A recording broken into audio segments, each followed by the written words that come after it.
Welcome to the kinematics of rigid body motion. Today we are going to discuss finite rotations. Insofar, we have used the following sets of variables to represent the relative orientation of two Cartesian coordinate systems having a common origin: the direction cosines, the Euler angles, the Cayley-Klein parameters, and the Euler parameters.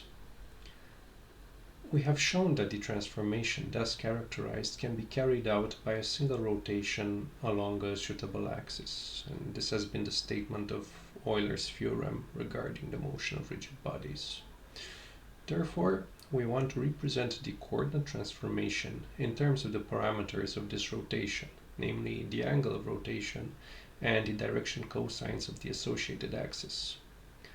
This is carried out through studying an active rotation of the initial vector r into the final vector r prime about the axis n.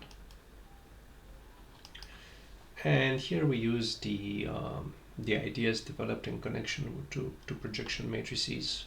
So we write the original vector r as the vector sum of the parallel and perpendicular components to the axis of rotation. And then we know that the parallel component is simply the quantity here, obtained by the application of p plus on the vector r, while the perpendicular component is the total vector from which we subtract the parallel component, and this is the application of p minus to r.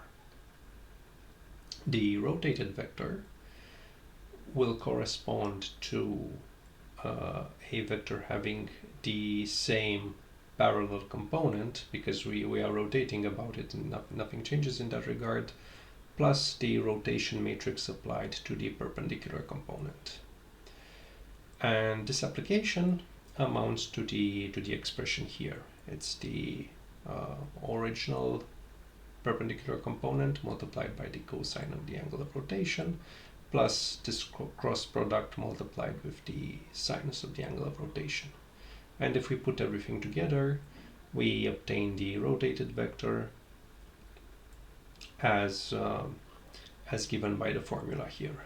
And this result is known as the rotation formula. Now, the trace of the matrix defined in this parameterization, which we already calculated in the expression 461, has to be equal with the trace of the matrix given in the parameterization in terms of the Euler angles. And if we work out for this equality, we end up with an equation having the square root given here, where the left-hand side features the single angle of rotation in this parameterization. So the one involving the angle of rotation and the direction cosines of the rotation axis, and the right-hand side gives the parameterization in terms of the Euler angles. And the way the sign convention was chosen for the square root is so that phi goes to 0 when all of the Euler angles themselves go to 0. Now from formula 462, so from the rotation formula, we can work out the representation of the matrix A as given here. So involving the angle of rotation and the direction cosines of the rotation axis. And now let's consider rotations by 90 degrees. So two sets of two successive rotations in the following order. So let us consider first a rotation by 90 degrees about the z-axis, followed by another rotation of 90 degrees about the y' axis.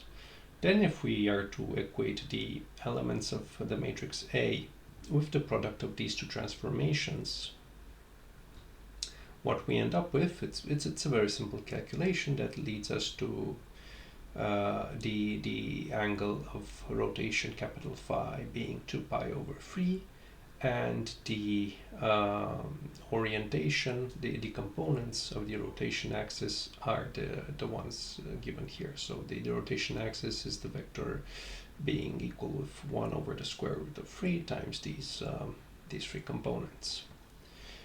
However, if we were to carry the rotations out in the reverse order, So we were to rotate first by 90 degrees about y, and then by 90 degrees again about the z prime axis, we will obtain the same capital phi angle, 2 pi over 3, but the rotation axis has a different orientation given by the components here.